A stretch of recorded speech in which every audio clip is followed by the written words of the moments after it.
Hi all.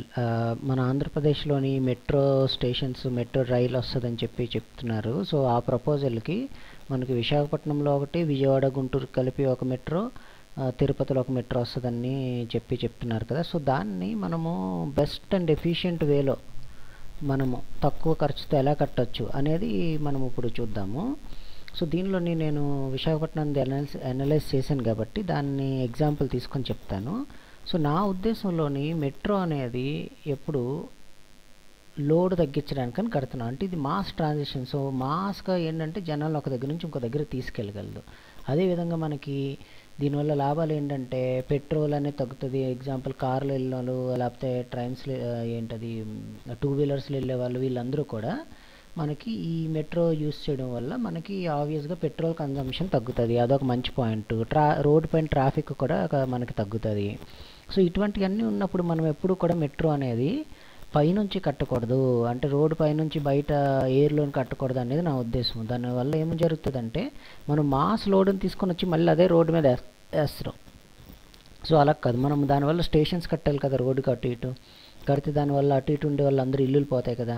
అలాగే metro ఎప్పుడు స్ట్రైట్గా వెళ్ళే అవకాశం ఉండదు కాబట్టి చాలాసార్లు కర్వ్స్ తీసుకోవాల్సి ఉంటుంది. సో ఈ కర్వ్స్ తీసుకున్నప్పుడు ఎవరో ఒకరు ఇంటిపై నుంచి, లేకపోతే ఏదో ఒక జంక్షన్ పై నుంచి వెళ్ళింది, ఎగ్జాంపుల్ జగదాంబ జంక్షన్ పై నుంచి వెళ్ళింది, లేకపోతే పెందుర్తి జంక్షన్, లేకపోతే ఎన్ఐడి జంక్షన్ పై నుంచి వెళ్ళింది. సో అటు ఇటు ఇల్లులు కొట్టేయాల్సి రావచ్చు. లేకపోతే కంచరపాలెం మంచి జంక్షన్ నుంచి వెళ్తుంది అనుకోండి. ఆ కంచరపాలెంలోని మంచి జంక్షన్ నుంచి వెళ్తున్నప్పుడు అక్కడ ఎవరు ఇల్లు కొట్టేసి ఎవరు ఊరుకుంటారు? ఇప్పుడు మద్దిలపాలెం దగ్గర ఉన్న ఇల్లు కొట్టేసి మద్దిలపాలెం దగ్గర వాళ్ళు ఊరుకుంటారా? ఎవరు ఊరుకోరు కదా. సో ఇటువంటి టైంలో ఏం చేస్తున్నారు అంటే కోర్టుకి వెళ్ళిపోయి అనవసరంగా వర్క్ స్టాప్ అయ్యే అవకాశం ఉంది. అంటే ఎగ్జాంపుల్గా బెంగళూరులోని మెట్రో ఇలాగే మన బయప్పనల్లి దగ్గర నుంచి ఎంజీ రోడ్ వరకు చాలా చిన్న స్ట్రెచ్. ఆ చిన్న స్ట్రెచ్ మెట్రో కట్టడానికి చాలా ఇయర్స్ పట్టింది. ఎందుకంటే అల్సూర్ అనే ప్లేస్లోని, ఎంజీ రోడ్ దగ్గర అల్సూర్ అనే ప్లేస్ దగ్గర అక్కడ రోడ్డు ఈ ఎక్స్పాండ్ చేసి మెట్రో రైలు స్టేషను, అదేవిధంగా మెట్రో రైలు ఇది కట్టడానికి అక్కడ ఎవరు ఒప్పుకోలేదు. హైకోర్టుకి వెళ్ళిపోయి దాన్ని ఆపేశారు. సో అటువంటి ప్రాబ్లమ్స్ వస్తాయి కాబట్టి మనం ఇమీడియట్గా ఏం చేయాలంటే మెట్రో అనేదాన్ని అండర్ గ్రౌండ్లో కట్టుకోవాలి.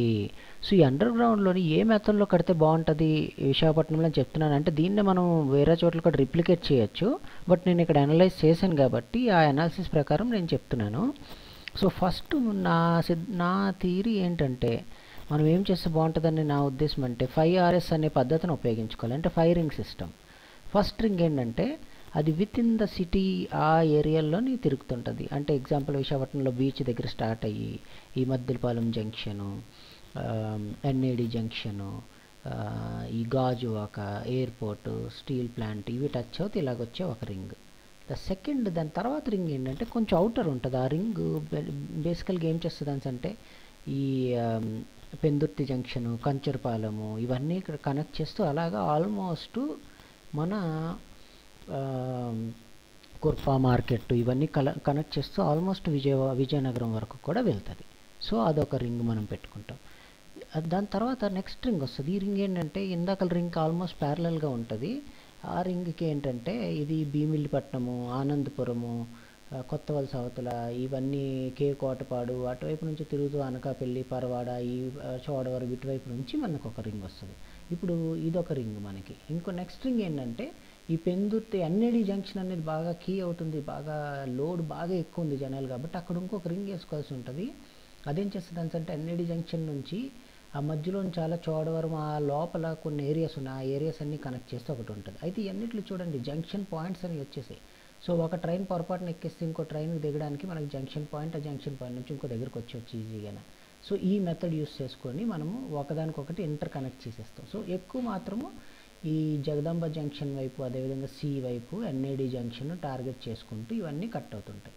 అయితే నెక్స్ట్ లైన్, లాస్ట్ లైన్ ఏంటంటే మరి మన పీసీపీఆర్ జోన్ నుంచి విజయనగరం వరకు ఈ సి బెల్ట్ని కనెక్ట్ చేసుకుంటూ ఒక లైన్ వేసుకుంటాం. అదేం చేస్తుంది అంటే సి బెల్ట్ అంతా కనెక్ట్ అవుతుంటుంది, సీషోరు, అలాగే దాని పక్కనున్న కొన్ని ఏరియాస్ ఇవన్నీ కనెక్ట్ అవుతూ ఈ పరవాడ వైపు నుంచి ఇలాగ రాంబల్లి అటువైపు నుంచి పీసీపీఆర్ జోన్కి వెళ్ళిపోతాయి.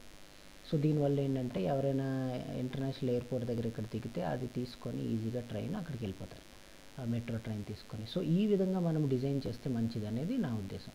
అయితే దీంతోపాటు ఎంప్లాయ్మెంట్ కూడా జనరేట్ చేయొచ్చు. ఎంప్లాయ్మెంట్ ఎలా జనరేట్ చేయొచ్చు చూద్దాం. ఈ ఎంప్లాయ్మెంట్ జనరేషన్ ఎలా చేయొచ్చు అంటే మనం ఎప్పుడైతే అండర్ గ్రౌండ్లో కడుతున్నామో అంటే చాలా ప్లేస్ ఉంటుంది కదా స్టేషన్లో, అక్కడ మనము షాప్స్ పెట్టామంటే ఎంప్లాయ్మెంట్ అనేది జనరేట్ అవుతుంది. అదే పైన కట్టామనుకోండి షాపులు ఎక్కడ పెడతాం? ఆ షాపులు పెట్టాలి అని అంటే చుట్టుపక్కల ఇల్లులన్నీ కొట్టేసి పెట్టాలి కదా ఇప్పుడు జంక్షన్స్లో, దానివల్ల చాలా ప్రాబ్లం అవుతుంది. రీసెంట్గా ఒక రోడ్డు వైజాగ్లో కన్స్ట్రక్ట్ చేసినప్పుడు చూశాను నేను.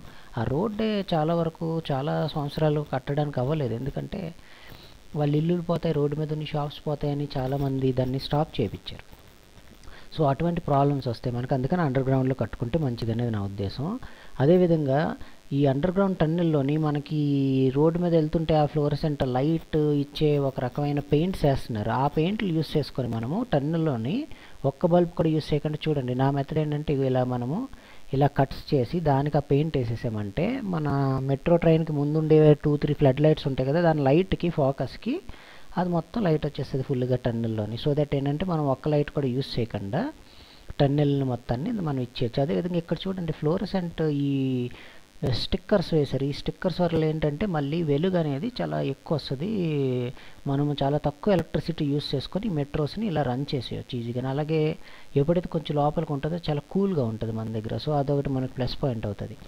సో ఇటువంటివన్నీ మనం యూస్ చేసుకొని నా ఉద్దేశంలో అండర్ గ్రౌండ్లో కట్టుకుంటే మనం ఫాస్ట్గా కట్టేయచ్చు, పొల్యూషన్ అనేది అవాయిడ్ చేయొచ్చు, పెట్రోల్ కన్జంప్షన్ తగ్గించవచ్చు, ఎంప్లాయ్మెంట్ జనరేట్ చేయొచ్చు, ఎలక్ట్రిసిటీ ఎక్కువ కన్జ్యూమ్ అవ్వకుండా చూసుకోవచ్చు. ఇంకా లాస్ట్ మెథడ్ ఏంటంటే ఇప్పుడు ఇవన్నీ కన్స్ట్రక్ట్ చేయాలంటే ఎంతో కొంతమందికి ఎంప్లాయ్మెంట్ కూడా వస్తుంది ఆ టైంలోని. దాంతోపాటుగా ఒక విషయము, ఆల్రెడీ పోలవరం దగ్గర ఈ టన్నెలింగ్ చేసే మిషన్ ఆల్రెడీ అక్కడ ఉందని చెప్పి నేను చాలాసార్లు చదివాను చాలా చోట్ల. సో ఆ మిషన్ మనం తీసుకొచ్చామంటే చక్కగా ఇక్కడ తీసుకొని వచ్చి ఆ మిషన్ తోటి ఈ టన్నెల్స్ ఈ 3 సిటీస్లో చక్ కొట్టించామంటే హ్యాపీగా మెట్రో అనేది సూపర్ ఫాస్ట్ మెథడ్లో మనకు వచ్చేస్తుంది. అయితే మీకు ఆల్రెడీ తెలుసుంటుంది, నా పేరు బుద్ధా చంద్రశేఖర్. మీరు నాకు మీ ఫీడ్బ్యాక్ ఈమెయిల్ చేయొచ్చు, లేకపోతే ఫేస్బుక్లోకి రండి, స్కైప్ అయినా. సో లేదంటే నా వీడియోస్ చూడాలనుకుంటే ఆ యూట్యూబ్ లింక్ అక్కడ ఉంది, అవి చూడండి. మీ ఐడియాస్ కూడా నాకు షేర్ చేయండి, ఇవి నా థాట్స్ దీనిపైన. జై హింద్.